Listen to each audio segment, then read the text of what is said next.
मेरा तो वाला फंडा है कि अगर पहले बैटिंग आए तो इंडिया 400 बनाए और न्यूजीलैंड 200 पे पैक, और अगर न्यूजीलैंड की पहले बैटिंग आती है तो न्यूजीलैंड 150 पे पैक हो जाए और इंडिया फटाफट चेस कर ले खत्म।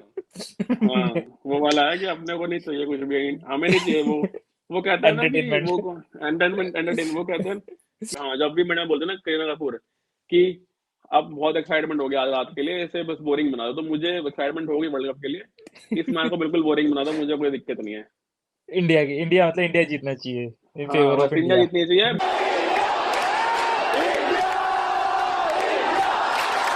हेलो फ्रेंड्स, तो India versus New Zealand once again, एक बार फिर 2019 का रिपीटिशन हुआ। इंडिया टॉप पे थी, न्यूजीलैंड फोर्थ नंबर पे थी, and now they are gonna meet each other in the semifinal. कुछ लोगों को डर भी लग रहा है वैसे थोड़ा बहुत, तुझे क्या लग रहा है, नर्वसनेस है या एक्साइटमेंट है? यार अभी तो दोनों ही नहीं है, मतलब यार दोनों ही है लगा ले। हालांकि ये मतलब सेम चीजें हैं कि जो 2019 में जैसे इंडिया और न्यूजीलैंड भिड़ा था, अ, दोबारा से सेमीफाइनल दोनों टीमों का हो रहा है, तो पास्ट की वजह से थोड़ी सी नर्वसनेस तो है, लेकिन थोड़ा कॉन्फिडेंट भी हूँ, कॉन्फिडेंस भी है इंडियन टीम के ऊपर, क्योंकि इस बार काफी स्टेबल लग रही है, तो लेट्स सी। पर थोड़ी सी रहती, थोड़ी नर्वस एनर्जी तो सही भी रहती है। जैसे अगर हम लास्ट टाइम एग्जांपल ले लें, तो लास्ट टाइम तो बहुत ही कॉन्फिडेंट थे, सीधा फाइनल की बातें हो रही थी कि इंडिया इंग्लैंड का फाइनल होगा, और एकदम से ऐसे हो गया। At least correct. इंडिया इस बारी शायद प्लान बी लेके चल रही प्रिपेयर्ड हो, है। कुछ प्रिपेयर्ड हो ज्यादा। ठीक है, मुझे हालांकि मुझे ये टीम ज्यादा कंप्लीट लगती है कंपैरेटिवली लास्ट टाइम से। उसमें रीजन बीइंग कि हम कोई ज्यादा सोच रहा ही नहीं है, हमें भी पता है, न्यूजीलैंड को भी पता है कि क्या क्या खेलेंगे, ज्यादा सही बात है। कुछ चेंजेस होने नहीं है। ठीक है, और वानखेड़े तो हम्म। वही खेले खिलाए हैं, रोहित का होम ग्राउंड है, राहुल हम्म। द्रविड़ इतना खेले हुए हैं, तो कंडीशन भी पता ही है उनको मोरलेस। तो मुझे लगता है कि शायद वो भी ज्यादा कॉन्फिडेंट होंगे, ओवर कॉन्फिडेंट नहीं होंगे, विच इज गुड मुझे लगता है। यार कॉन्फिडेंस तो होगा, कॉन्फिडेंट भी हैं, जिस तरीके से खेल रहे हैं, सारे मैचेस हम्म। खेले हैं, और जिस तरीके से इम्पैक्ट छोड़ा है सारे मैचेस के अंदर, वन साइडेड, मतलब एकदम जीते हैं, किसी कोई टक्कर भी नहीं, आसपास भी नहीं आ पाया, तो वो कॉन्फिडेंस तो जरूर है। हालांकि वो चीज़ भी दिख रही है इंडिया के अंदर कि ओवर कॉन्फिडेंस नहीं है, मतलब नहीं है, सभी हाँ। चीज़ों को अभी रोहित शर्मा और राहुल द्रविड़ की भी रोहित शर्मा की प्रेस कॉन्फ्रेंस हो रही थी, तो उसमें उसी बातों से पता चल रहा था कि कॉन्फिडेंस है, लेकिन ऐसा ओवर कॉन्फिडेंस नहीं है कि हाँ भी हम तो जीत ही जाएंगे, ये है वो है, मतलब one day at a time लेके चल रहे हैं। अभी ज़्यादा बात नहीं कर रहे, पिचेस देख रहे थे, अब कल पिच देखेंगे, मेरे हिसाब से एसेस करेंगे क्या करना चाहिए, बैटिंग बॉलिंग, उस हिसाब से आगे बढ़ेंगे, मतलब मुझे नहीं एक बात एक बात अच्छी ये भी है कि लास्ट टाइम जो मतलब इंडिया न्यूजीलैंड से मैच नहीं कर पाई थी क्योंकि वॉश आउट हो गया था। इस बार ये है कि हम्म। एटलीस्ट इंडिया ने न्यूजीलैंड के साथ खेला है, तो उन्हें हम्म। थोड़ा बहुत तो पता होगा कौन कैसा खेलता है। हाँ, विलियमसन वापस आ जाएंगे, वो अलग बात है, बट मुझे लगता है कि थोड़ा बहुत उसका बेनिफिट ही होगा उससे, अगर पहले अब खेल चुके हैं यार एक बारी तो। यार मैं तेरे को बताऊं, अगर हम वैसे इस टूर्नामेंट की बात करते हैं सिर्फ, तो इंडिया जिस हम्म। तरीके से खेला है, तो नो डाउट कोई भी टीम इंडिया के सामने स्टैंड नहीं करती फिलहाल, मतलब काफ़ी हम्म। ज़्यादा डिफरेंस मुझे दिखता है। अगर इंडिया हम्म। 60-70% भी अपनी कैपेबिलिटीज के हिसाब से खेला कल, तब भी हम्म। इंडिया जीत जाएगा, और वो दिख रहा है यार, वो गैप इंडियन टीम और बाकी टीम्स में दिखा, वो सारा गैप। हम ये सब हम्म। बातें आज इसलिए कर रहे हैं क्योंकि 2019 में जो हुआ था मेजर अपसेट, तो बस इसलिए हम आज नर्वस हैं थोड़ा सा, मतलब उस बारे में डिस्कस कर रहे हैं। अगर तू न्यूजीलैंड की भी जर्नी देखे इस वर्ल्ड कप में, तो उनकी जर्नी, उन्होंने शुरुआत अच्छी करी, लेकिन वो शुरुआत भी उनकी वीकर टीम्स की अगेंस्ट थी। एक बड़ी इंग्लैंड मैं टीमों से नहीं बोलूंगा जीते वो। स्टार्टिंग में, बड़ी टीम इंग्लैंड स्टार्टिंग में उन्होंने थोड़ा सा मतलब फेटी लगाई, लेकिन उसके बाद जो बीच में वो मैचेस हारे, और फिर उसके बाद दोबारा से जैसे तैसे करके वो सेमीफाइनल्स में पहुंचे हैं, तो उतनी स्ट्रोंग और उतनी स्टेबल मेरे को न्यूजीलैंड की टीम नहीं लग रही कंपेयर टू इंडिया की टीम। ऑन पेपर्स भी बात कर लेते हैं, और फॉर्म, रीसेंट फॉर्म की भी बात कर लेते हैं। जैसे वो भी है कि एक ही मतलब जैसे शुरू में वो 4 मैच जीते, और एक बड़ा मैच जीता इंग्लैंड से, हालांकि इंग्लैंड का भी क्योंकि इनका फॉर्म ऐसा चला पूरे, तो मुझे पता नहीं कि तुम कह सकते हो कि अच्छा जीते या नहीं जीते। उसके बाद हम्म। उनके बाद छोटी टीमों से जीते, बांग्लादेश, अफगानिस्तान, इनसे हम्म। जीते वो, फिर हम्म। लास्ट में हम्म। पाकिस्तान से वो हार गए। ठीक है, जब पाकिस्तान का बड़ा पाकिस्तान मैच था उनका। पाकिस्तान भी, मैं बड़ा मैच नहीं बोलूंगा क्योंकि पाकिस्तान भी यार नीचे लग चुकी थी, मतलब उनको वो वाला मैच जीतना मतलब चाहिए वो, था। हाँ हाँ वही तो, जीतना ही चाहिए था। और वो जीते थे पाकिस्तान से न्यूजीलैंड, राइट? नहीं नहीं, हार गई ना पाकिस्तान से। मुझे ध्यान नहीं आ रहा यार ये जो वाला 400 मैच वाला मैच भी। था, जब वो बारिश हो गई थी, 200 रन बनाए थे अच्छा, असद हाँ हाँ ने। हाँ हाँ हाँ हाँ, करेक्ट करेक्ट, अब याद आ गया। हम्म हाँ, तो हम्म पाकिस्तान से भी हार गए थे ये वाला मैच, जबकि यार वो वाला तो डिफेंड होता है यार। तुम 400 रन को, मैं कह रहा हूँ डीआरएस आ भी रहा है तो हम्म भी, डीएलएस आ भी हम्म। रहा है, डब्ल्यू सिस्टम, तब भी तुम जीतते हो 400 वाले मैचेस, राइट? डीएलएस भी काफी लेट आया था, ऐसा थोड़ी है कि 15 ओवर होते आ गया, शायद वही 20-25 ओवर के बाद ही आया था। हाँ, मतलब तुमने 200 रन बनवा दिए एक विकेट पे, तो मतलब तुम समझ सकते हो कि कैसी बॉलिंग परफॉर्मेंस रही थी। अगर नॉर्मली कंपेयर करें तो मुझे लगता है कि चलो बैटिंग तो मोर और लेस सेम हो सकती है, कि सचिन रविंद्र फॉर्म में है, डैरल मिचेल भी है, विलियमसन भी आ गए हैं, तो बड़ा थोड़ा बहुत तो फर्क पड़ता ही है, पर मुझे लगता है कि बॉलिंग में शायद थोड़ा इंडिया आगे है न्यूजीलैंड से। थोड़ा नहीं बोलूंगा मैं, बॉलिंग में बोलूंगा कि इंडिया काफी आ गया है, क्योंकि हम्म ट्रेंट बोल्ट की हमने श्रीलंका के अगेंस्ट थोड़ी परफॉर्मेंस देखी जो निकल के आई। हम्म उसके अलावा पूरे पूरे टूर्नामेंट में उनकी कोई खास स्विंग नहीं हुई। उनकी लाइनो लेंथ भी कोई खास अच्छी नहीं पड़ रही थी, ना ही बहुत ज़्यादा पेस थी।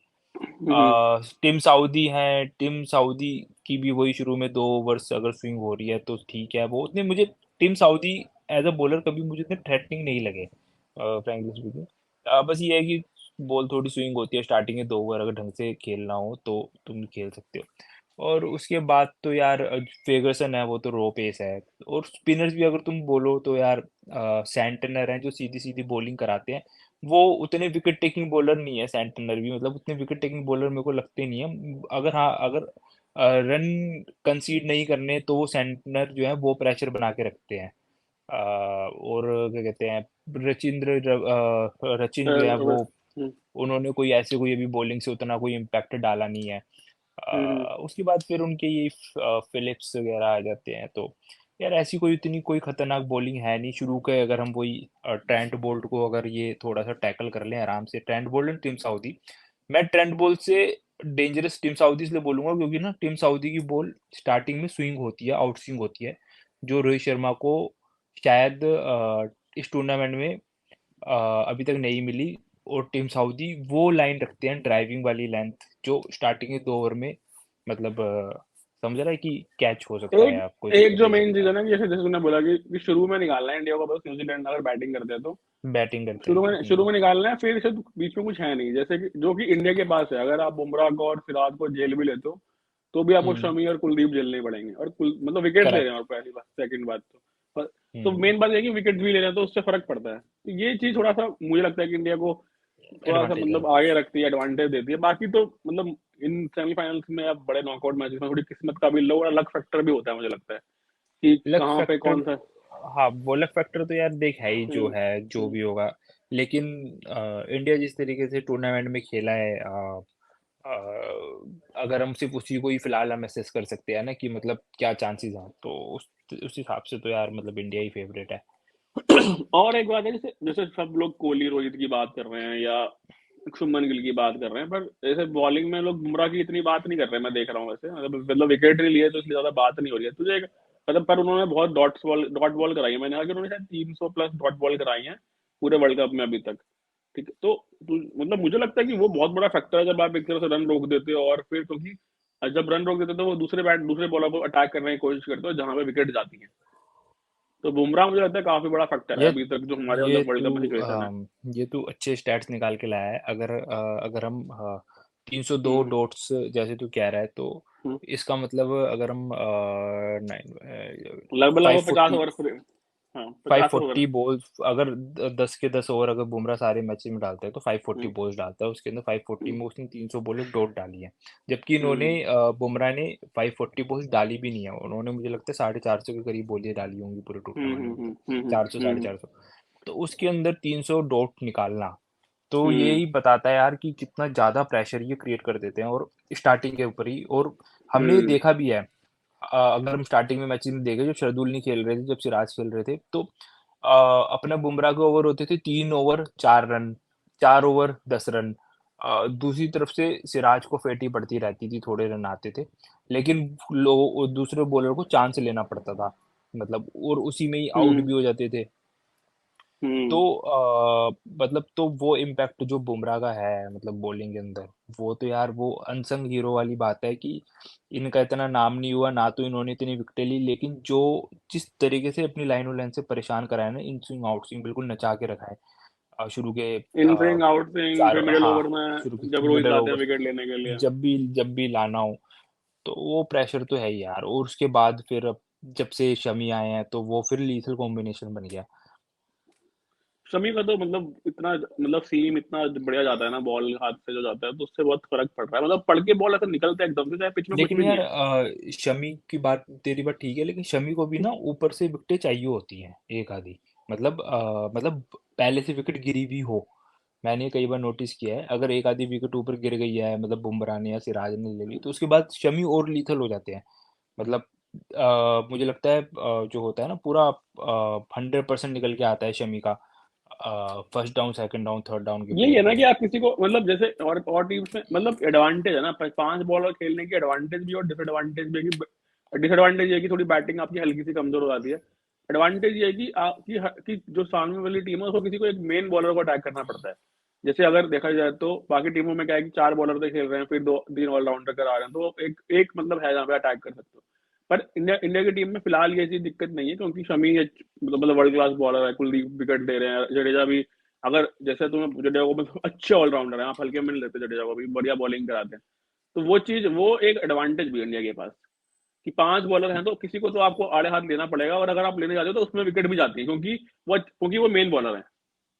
यार ये वाली चीज ना मतलब मुझे उसकी याद दिलाती है पाकिस्तान का, अभी 5-6 साल पहले, 6-7 साल पहले, 2013-14 के अंदर जो बॉलिंग अटैक होता था, जब अपने ये उमर गुल, वहाब रियाज खेलते थे, और उसमें फिर हम्म ये मोहम्मद आमिर भी आ गए थे, हम्म कभी जुनेद खान हम्म बीच में आते थे, या मोहम्मद इरफान खान, हाँ। खान भी आए थे, है ना, ये तीन मोहम्मद बॉलर हो इरफान। जाते थे। हाँ, मोहम्मद इरफान, फिर उसके बाद इनके हम्म, स्पिनर आते थे, सईद अजमल थे, सईद अजमल था ना सही स्पिनर, जमल थे, हाँ। Right arm, Saeed Ajmal spinner आता था, उसके बाद हफीज भी आता था जो बहुत सही लाइन और लेंथ रखता था, उसके हम्म। बाद एक बॉलर और थे। तो यार मेरे को ना मतलब वो कॉम्बिनेशन मुझे याद है कि वो कॉम्बिनेशन, बैटिंग को बॉलिंग कॉम्बिनेशन ऐसा होता था कि ना सामने वाले को ना वो ब्रीथ ही नहीं मिलती थी। मतलब 3 पेसर खत्म हुए, उसके बाद सईद अजमल आ गए, उनकी बॉल किसी को समझ नहीं आ रही है, फिर उसके बाद जैसे अपन अब फिर हफीज आ जडेजा, गए। हाँ, हफीज आ गए, तो वो बड़ा ही शाहिद अफरीदी थे, शाहिद अफरीदी पे भी रन नहीं होते थे, तो वो बड़ा हम्म। खतरनाक कॉम्बिनेशन था। बॉलिंग की बात कर रहा हूँ, तो इंडिया का भी ना इस वक्त यार वैसे सही कॉम्बिनेशन बना हुआ है कि बैट्समैन को ब्रीथ नहीं मिल पाता। अगर हाँ जैसे तैसे मतलब, करके पेसर को अगर निकाल भी लिया ना, तो उसके बाद कुलदीप यादव आके विकेट ले जाते हैं। और पर वही है मेन की विकेट अप फ्रंट चाहिए होंगे, अगर पहले बॉलिंग करते हैं तो, अगर बैटिंग करते हैं तो शुरू के 10 ओवर में विकेट नहीं लूज होना चाहिए, मतलब मेन तो फंडा वही है। यार मेरे को तो यही लगता है कि ना इंडिया और न्यूजीलैंड में, अगर मान ले सपोज न्यूजीलैंड बैटिंग करता है या बॉलिंग करता है जो भी है, लेकिन जैसे डेट कॉनवे हैं और उसके बाद हम्म रचिन है, ठीक है, हम्म दोनों हम्म लेफ्टी हैं, तो इंडिया को अपफ्रंट इन दोनों को आउट करना होगा, दोनों को नहीं हम्म तो दोनों में से किसी एक को आउट करना होगा, जो कि हम्म। दोनों एक तो लेफ्टी हैं। तो इंडिया की थोड़ी सी बस हिस्ट्री ये रही है कि लेफ्टी को इंडिया थोड़ा सा, मतलब इंडिया थोड़ा सा परेशान हो जाता है अगर वो स्टार्टिंग में आउट ना हो तो। ये तो एक ही और लेफ्टी तो काफी है न्यूजीलैंड के पास, सचिन रविंदर भी है, हाँ, लेकिन यार कॉनवे। ये अच्छा, ये स्पिन वगैरह अच्छा खेल लेते हैं ना। दूसरा एक ये कि ना जो न्यूजीलैंड की इंडिया में स्ट्रेटेजी थी, हम्म। इंडिया के अगेंस्ट जो स्ट्रेटेजी थी, तो इन्होंने कुलदीप यादव को अटैक करा था, ठीक है। हाँ। तो वो वाली स्ट्रेटेजी मुझे लगता है इसमें भी रहेगी। और तीसरी जो इनके पास एडवांटेज है, अब इनके पास केन विलियमसन है, जो स्ट्राइक रोटेट स्पिन करके अच्छा चलेंगे, खेलते हैं। स्पिन अच्छा खेलते हैं, पेस भी अच्छा खेलते हैं यार, वो ना मतलब केन विलियमसन ना बहुत ही स्मार्ट क्रिकेटर है।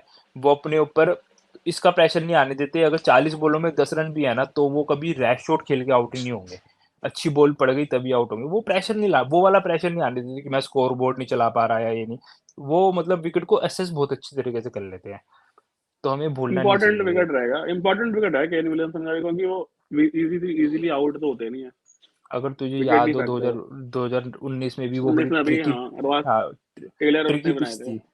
हाँ, ट्रिकी पिच थी, उसमें केन विलियमसन का बाद में इंटरव्यू भी आया था कि this we initially we found out that this wasn't a 300 हाँ, टाइप ऑफ पिच, पिच। तो पर ये हाँ। भी है ना कि मतलब चलो कि विलियमसन तो पिछला मैच खेले नहीं लेकिन जैसे तुमने बोला कि कुलदीप पे अटैक किया था लास्ट टाइम जो धर्मशाला मैच हुआ था, तो मुझे लगता है कि हम्म। थोड़ा प्रिपेयर होके आएगी ना इंडिया की, इसकी उनको पता है कि शायद वो कुलदीप पे फिर से अटैक कर सकते हैं, तो कैसे हाँ रेडी रहना उस चीज बिल्कुल। के लिए। लेकिन यार हाँ तेरी बात बिल्कुल ठीक है, लेकिन तू ये भी हम्म। देख कि वानखेड़े की pitch is much better than the Dharamshala one. Dharamshala पे तो टर्न नहीं हो रहा था उतना, मतलब, लेकिन वानखेड़े पे बाउंस भी मिलता है और वानखेड़े पे स्पिन भी होता है। हाँ पर वही है, मतलब थोड़ा मुझे डर लगता है बस लास्ट के 20 ओवर में जहाँ पे थोड़ा ड्यू पड़ जाता है तो बॉल थोड़ा मतलब फिर ज्यादा हेल्प है नहीं पिच से। चल ये बता कि अगर मान ले टॉस जीतते हैं तो इंडिया को क्या करना चाहिए पहले? तेरे को क्या मतलब लगता है, मुझे तेरे लगता है कि इंडिया एक्सपीरियंस से? बैटिंग करेगी पहले। नहीं, तेरे को क्या लगता है कि करना चाहिए, ये नहीं कि इंडिया क्या करेगी, तू अपने तेरे को क्या लगता है कि मुझे क्या लगता है करना चाहिए? बैटिंग करनी चाहिए मुझे लगता है। अच्छा, वो क्यों? बड़ा मैच है, क्योंकि मैं उसका रीजन ये है कि बड़ा मैच है, एक तो पहली बात सेमीफाइनल है, ऊपर से जब वानखेड़े में सेकंड इनिंग में थोड़ा बॉल मूव करता है शुरू के 20 एक ओवर 20-25 ओवर, मतलब शुरू में एटलीस्ट 10 ओवर 15 ओवर तो वो देगा। और जैसे एक मतलब देखो कहीं ना कहीं तो बैक ऑफ द माइंड शायद होगा ही कि ट्रेंट बोल्ट की बॉल स्विंग होगी, तो अगर वो सेकंड करेक्ट। इनिंग में कहीं पड़ गए वहां पे उनके सामने, और जितना मतलब सेकंड इनिंग में क्या होता है कि अगर अगर बोल्ट की 1% स्विंग हो जाए तो शायद वो 5% हो जाएगी या 3% हो जाएगी सेकंड इनिंग में, क्योंकि कंडीशन ऐसे हैं under light move ball move तो करता है। तो वो शायद इंडिया के लिए ज्यादा दिक्कत वाला काम हो। और चेस करते वक्त ये होता है कि जैसे अगर आपकी ऊपर से 2 चली गई या 3 चली गई, तो आपको पता है कि इतना रन बनाने का अगर ज्यादा टारगेट है तो आप थोड़ा प्रेशर ज्यादा आता है। फर्स्ट बैटिंग करते वक्त ये रहता है कि चलो ऊपर से अगर चले भी जाएंगे तो हमारी बैटिंग इतनी डीप है कि हम थोड़ा टाइम लेके then we can attack back again. तो वो वाला सीन है, मुझे लगता है कि फर्स्ट बैटिंग करनी चाहिए, लेकिन बाकी तो किस्मत के हाथ में, टॉस तो नो बडी कैन कंट्रोल, तो वो वाली बात है। मुझे भी ये लगता है यार कि इंडिया को पहले टॉस, अगर टॉस जीतती है तो इंडिया को बैटिंग करना चाहिए। उसके पीछे रीज़न यही है कि मतलब कि स्कोर बोर्ड पे रन बना दो, जैसे इंडिया ने वानखेड़े में भी अच्छा स्कोर बना दिया था, और 5-6 लगातार मैचेस इंडिया ऐसी जीत रही है, बैटिंग फर्स्ट और उसके बाद बॉलिंग से जिस तरीके से स्विंग ले रहे हैं अंडर लाइट्स, तो वो पूरा परचेज इनको मिल पा रहा है। तो और दूसरा ये भी है कि जैसे इंडिया ने चेस करा है, जो 4 मैच इंडिया लगातार जीता था वाइल्ड चेजिंग, तो इसके अंदर इंडिया 2 बार फंसा था। पहले ऑस्ट्रेलिया में फंसा था इंडिया, ऑस्ट्रेलिया वाले जिसपे में। अप फ्रंट 3 विकेटें गिर गई थी। दूसरा न्यूजीलैंड हम्म। में भी फंसे थे ये, जहाँ पर ये जीता जिताया मैच अननेसेसरीली इन्होंने बीच में मिडिल ऑर्डर में 3 विकेटें दे दी थी, जहाँ पर केएल राहुल, सूर्य कुमार यादव मतलब और वहां पे श्रेयस फंसा तो अय्यर जाता है पर रेगुलर इंटरवल विकेट गिरते रहे थे, ये था बस। रेगुलर इंटरवल पे गिरते रहे थे। लेकिन वो मैं ये बोलूंगा कि क्योंकि इंडिया को कोई प्रेशर नहीं था और इंडिया की परफॉर्मेंस पीछे अच्छी आ रही थी, तो और दूसरा कोहली टिका हुआ था, तो इंडिया ने वो 70 रन 75 रन आराम से बना लिए। वैसे क्या लेकिन लगता है वही क्या? मतलब थोड़ा सा फंसा है मैच इंडिया, जब भी इंडिया ने जैसे बड़ी टीमों के खिलाफ चेस करा है, लेकिन जब फर्स्ट बैटिंग करी है इंडिया ने तो मैच बिल्कुल ही मतलब वन साइडेड मैच रहा है। तो अगर तू उस हिसाब से देखे तो उस हिसाब से भी इंडिया को पहले बैटिंग लेनी चाहिए, सेकंड इनिंग मतलब। में बॉल मूव तो हो रहा है, अगर आप देखो जैसे तू देखे अगर, चाहे वो इंडिया की ऑस्ट्रेलिया वाला मैच हो, चाहे वो इंग्लैंड वाला मैच हो जो लखनऊ में हुआ था, चाहे वो वानखेड़े का कोई मैच हो, चाहे तो मतलब सेकंड इनिंग में बॉल हरकत तो करता ही है थोड़ी बहुत, तो सेकंड इनिंग सेकंड में इनिंग में चाहे। यार अच्छी खासी हरकत करेगा यार ट्रेंट बोल्ट हम्म। का, और क्या कहते हैं अपना साउदी टीम का भी साउदी करेगा। का। सिर्फ इन दो के 6 ओवर हैं जो करेंगे, और उसी का ही गेम होएगा। अगर मान ले इंडिया की पहले बैटिंग मतलब नहीं आती और इंडिया को चेस करना पड़ता है, बाकी यार कॉन्फिडेंट है टीम यार, मतलब हमसे ज्यादा उनको पता है मतलब कैसे करना है। हाँ वो तो है ही। बाकी तुझे क्या लगता है मतलब थ्रेट क्या है, मतलब न्यूजीलैंड इंडिया की एंड से न्यूजीलैंड का कोई थ्रेट जो मेन तुझे लग रहा है? इंडियन एंड से मतलब इंडिया के लिए क्या थ्रेट है? मतलब हाँ इंडिया के लिए न्यूजीलैंड जो थ्रेट है तेरे को वो लगता है मेन? यार मुझे ना ट्रेंट बोल्ट से ज्यादा टीम साउदी मुझे थ्रेट लग रहे हैं, क्योंकि वो उनको आउटस्विंग मिलेगा, और हमारे बैट्समैनों की कमजोरी है आउटस्विंग। विराट हम्म। कोहली भी आउटस्विंग पे बैट छूते हैं और रोहित शर्मा भी हम्म। आउटस्विंग पे, मतलब लोग बात करेंगे ट्रेंड बोल्ट, लेकिन मेरे को टीम सऊदी थोड़ा ज्यादा खतरनाक लग रहा है। उनकी बॉल ना यार बड़ी टीजिंग लेंथ से डालते हैं, मतलब वो ऐसा नहीं है कि बहुत ज्यादा एग्रेसिव लगते हैं, आते हैं सिंपल सा बस करा के चले जाते हैं, पिच से कुछ मिला तो हम्म। ठीक है, नहीं मिला तो ठीक है। तो इसलिए और मुझे लगता है बैटिंग कि में एक कुछ है थ्रेटिंग थ्रेट? है शुरू। बैटिंग में भाई बिल्कुल थ्रेट है। कॉनवे है, विलियमसन है, रचिन अच्छी फॉर्म में है, और सारे ये तीन प्लेयर जो है ये एकदम टेक्निकली साउंड, मतलब सचिन तो अभी नए नए आए हैं लेकिन पता चल जाता है कितने टेक्निकली साउंड है। कॉनवे तो हमें पता ही है यार कि टेस्ट मैच भी बढ़िया टेस्ट जो टेस्ट मैच का प्लेयर है वो वनडे में तो बढ़िया खेल ही रहा है। विलियमसन हमें पता है कि एकदम क्या कहते हैं हसलर टाइप के बंदे हैं जो, तो यार है तो सही इनके पास भी प्लेयर।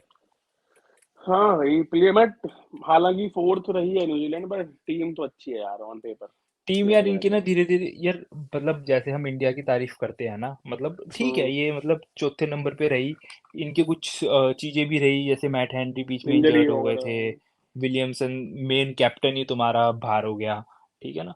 लेकिन यार वही जैसे हम बात करते हैं ना बेंच स्ट्रेंथ की, तो यार इनके हम्म। पास भी बेंच स्ट्रेंथ है। मतलब हम्म। मैट हेनरी बाहर हुए तो टीम साउदी आ गए, ठीक है ना। जेमिसन भी आ गए। विलियमसन विलियमसन तुम्हारा कैप्टन बाहर हुआ तो तुम टॉम लेथम को तुमने एज अ बैकअप बना रखा था कि हाँ भैया। वो टॉम ऐसे नहीं, टॉम विलियमसन बहुत टाइम तक बाहर रहे हैं, तो टॉम लेथम ही हाँ एक मैच पहले ही तो कैप्टनसी है, दो करी है। मैच खेले हुए। हाँ अच्छी कैप्टनसी करी उन्होंने, विलियंग आ गए थे।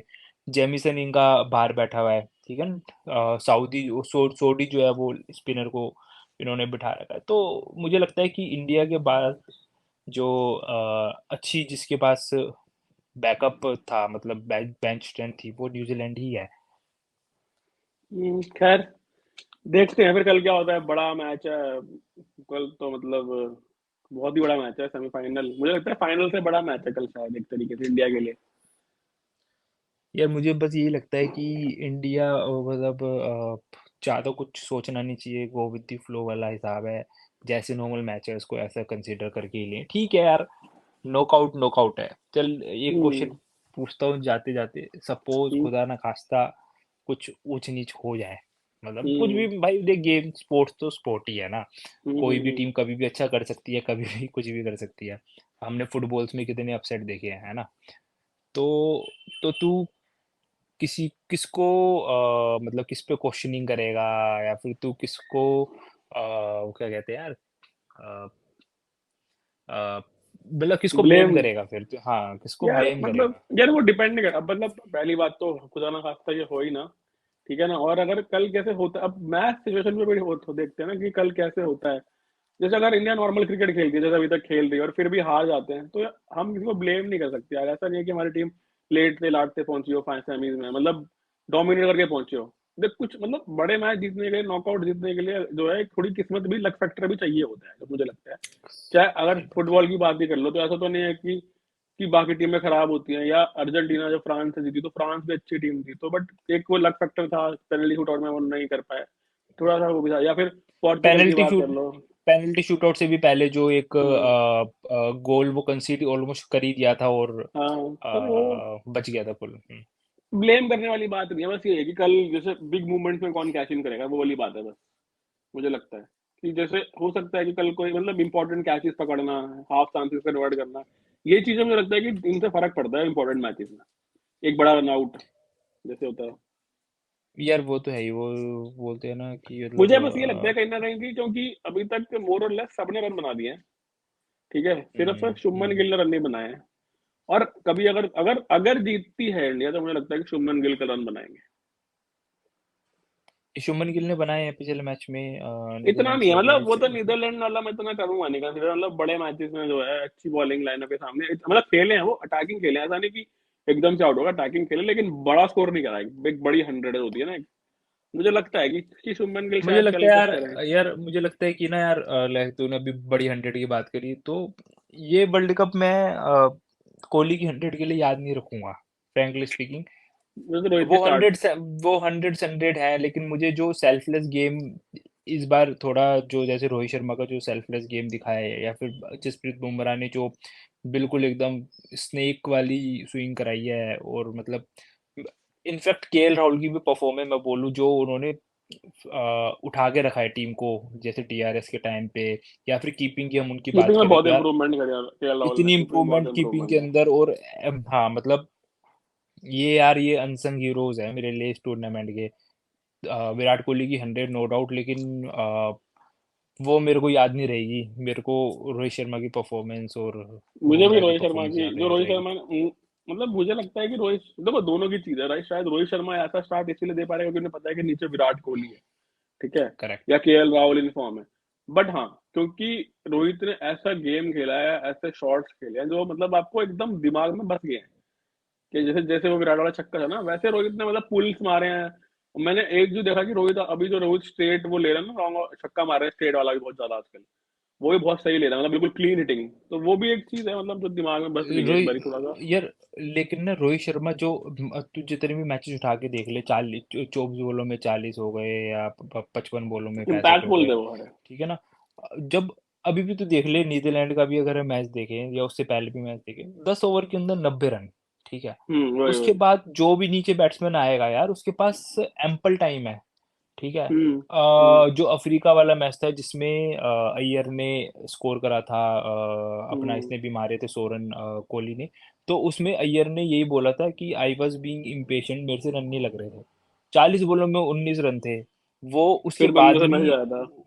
उनको, हाँ, उनको इतना टाइम इतना ही मिल इसलिए मिल पाया ना, क्योंकि यार उसमें भी शायद इंडिया ने 10 ओवर में 92 या 93 रन बना दिए थे वैसे गैप में। एक तो यार बात और वो भी है ना कि इतना उनको, मतलब उनको यार टाइम लेने के लिए इतना टाइम मिल जाता है ना, मतलब वो ना 2 2 3 3 ओवर मैडन भी निकाल देते हैं ना, तब भी इंडिया का 6 6 रन रेट से नीचे नहीं इंडिया मतलब जाता। तो मुझे लगता है वो फिर इनको काफी और हेल्प कर रन जाता रेट है। की अगर बात करें ना, जैसे तो अभी तक तो चलो मतलब अभी तक तो सब ठीक ही हुआ है, पर जैसे मुझे लगता है कि कहीं ना कहीं हम भूल जाते हैं कि हमारे पास नंबर 5 पे एक ऐसा बंदा आता है जो ओपनिंग करता है और जो टेक्निकली बहुत साउंड है। ठीक है, राहुल, केएल राहुल। तो टेक्निक अगर सही केएल बात है। केएल राहुल नंबर 5 का प्लेयर नहीं है, अगर देखा जाए तो। ऊपर ठीक है, का वो प्लेयर है। टॉप 3 का प्लेयर है वो। पर अभी भी जैसे मैं देखता हूँ कि इतनी बात नहीं हो रही केएल राहुल की, कोई भी मतलब जो दूसरे भी कंट्रीज से जो वो है, मतलब पुराने एक्स प्लेयर फॉर्मर प्लेयर, वो भी ज्यादातर ये कर रहे हैं कि India is batting heavy, top 3 बहुत हैवी है, शुभमन गिल नंबर 1 है, रोहित विराट। पर राहुल की बात नहीं हो रही है, ठीक है। पर राहुल अच्छे बट प्लेयर है यार, मतलब बट मतलब this Rahul. But this is good for team India कि उनकी हाँ बात ही नहीं हो रही है, हाँ। क्योंकि ऐसे प्लेयर्स ही तुम्हें बड़े मोमेंट पे चाहिए अगर। और जिस तरीके से केएल राहुल खेल रहे हैं, तो मतलब ऐसी सिचुएशन पे वो उतना मतलब उतनी बात ही नहीं हो रही, तो उतना बड़ा प्लेयर उनको मान ही नहीं रहे। लेकिन जैसे तूने बोला कि भाई वो इंडिया के मतलब ऊपर खेलने वाले बैट्समैन है, लेकिन वो बहुत नीचे आ रहे हैं, तो उनको भी बहुत ज़्यादा बेनिफिट मिल रहा है, क्योंकि नीचे उतना चैलेंज ही नहीं है। उस वक्त ना मुझे बॉल स्विंग हो रही है, स्ट्राइक आराम से रोटेट हो सकती है, तो और राहुल इट्स की गेम ऐसी है कि वो ब्रेड एंड बटर। प्रेशर सोक इन कर सकते हैं। एडवांटेज शायद मुझे लगता है कि एक ये भी है कि उनको पता है कि नीचे से सूर्य कुमार और जडेजा बचे हुए हैं अभी। दोनों बचे प्लेयर हुए हैं। ऐसे हैं जो मतलब मोर देन 100 के मतलब 100 के 120 125 30 के स्ट्राइक रन ले सकते हैं। तो उन्हें ये फायदा है, मुझे लगता है कि उन्हें पता है, क्योंकि अगर अगर हम देखा जाए, अगर अगर शायद हार, अब पता नहीं कल क्या होगा, लेकिन करंट सिचुएशन में बात करें, अगर शायद राहुल और हार्दिक खेल रहे होते, ठीक है, तो हार्दिक भी कहीं ना कहीं वैसे प्लेयर है तो थोड़ा टाइम लेके सेट इन होते थे फिर मारते थे। पर ये चीज आपको सूर्य कुमार करेक्ट। के साथ नहीं मिलेगी, सूर्य ये कुमार चीज आके भी अटैक कर हाँ, सकते हैं। ये चीज तूने बिल्कुल सही कही कि हार्दिक पांड्या ऐसे सूर्य कुमार की जगह ही खेलते हैं, लेकिन हार्दिक पांड्या नो डाउट बहुत बड़े प्लेयर होते तो वो प्रेशर ऑफ, हम्म लेकिन वो काइंड ऑफ केएल राहुल की तरह ही प्लेयर है, पहले उन्हें 10 15 बॉले चाहिए मतलब। हम्म। लेकिन यार अभी भी मैं यही मानता हूँ कि ये सब चीज़ें सही हैं कि नीचे सूर्य कुमार यादव हैं, रविंद्र जडेजा हैं, केएल राहुल हैं, लेकिन ये जब तक सही है जब तक इंडिया को बहुत ज़्यादा चेज नहीं करना, करना पड़ रहा है। आ, या फिर फर्स्ट इनिंग्स में, ठीक है ना, कि फर्स्ट इनिंग्स में 10 ओवर बचे हैं तो केएल राहुल आराम से स्ट्राइक रोटेट कर सकते हैं, आखिर के 5 ओवर में सूर्य कुमार है तो मार देंगे। लेकिन जहाँ सिचुएशन आएगी अगर 80 बॉलों में 110 रन बनाने हैं और सूर्य कुमार यादव खेल रहे हैं या केएल राहुल खेल रहे हैं, केएल राहुल भी खेल रहे हैं, तो केएल राहुल वो वाला प्रेशर ऑब्जर्व नहीं कर सकते। केएल राहुल उस गेम को नहीं लेके जा सकते। केएल राहुल उस गेम को लेके जा सकते हैं जहां रना बॉल चाहिए, जहां रना बॉल से ऊपर चाहिए, केएल राहुल वहां पर चेजिंग में शायद ना कर पाए। और सूर्य कुमार यादव तेरे को पता ही है कि उतना हाई रिस्क गेम खेलते हैं कि वो किसी भी बॉल पे आउट हो जाएंगे। तो ये पर वाली यार सिचुएशन 80 इंडिया के लिए नहीं आनी चाहिए, अगर ये आएगी तो इंडिया जाएगी। पर यार इसमें ना मतलब वो हाई रिस्क गेम तो खेलते हैं सूर्य कुमार, लेकिन वो दो धारी तलवार एक तरीके से मैं मानता हूँ कि अगर तो वो चल गए तो 80 बॉल में 110 वाला मैच सिर्फ वही जिता सकते हैं। अगर 80 बॉल पे 110 रन चाहिए और राहुल और सूर्य कुमार खेल रहे हैं तो आई विल काउंट कि इंडिया जीत जाएगी, जब तक सूर्य कुमार खेल रहे हैं।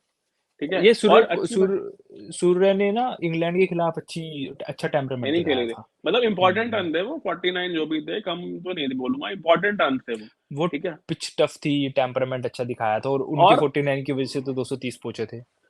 और भाई मतलब बहुत अजीब सी बात है, लेकिन इंडियन टीम में इस वक्त तो 3 खिलाड़ी ऐसे हैं जिनका मुंबई होम ग्राउंड है।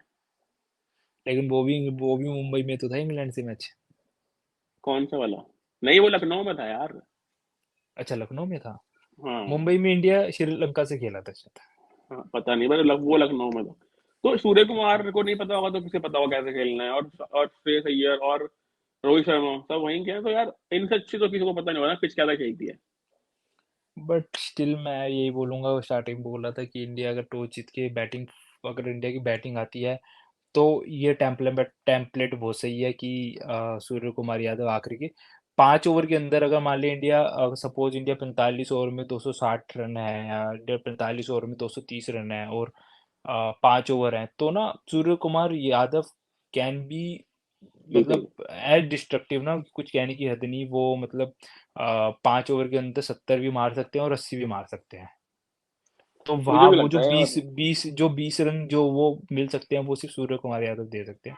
बाकी एक चीज पे नोट खत्म करते हैं, मुझे इस टूर्नामेंट में जो सबसे सही चीज लगी वो ये लगा कि Rohit Sharma kind of a destructor खेल रहे हैं, और Virat Kohli kind of a creator खेल रहे हैं, मतलब हम्म। इनिंग्स को। और अगर मान ले जैसे इंग्लैंड के अगेंस्ट हुआ था, जहाँ पर विराट कोहली आउट हो गए थे, तो वहां पर रोहित शर्मा ने एकदम स्विच कर दिया था एज अ क्रिएटर की, इनिंग्स को बिल्डअप करना है।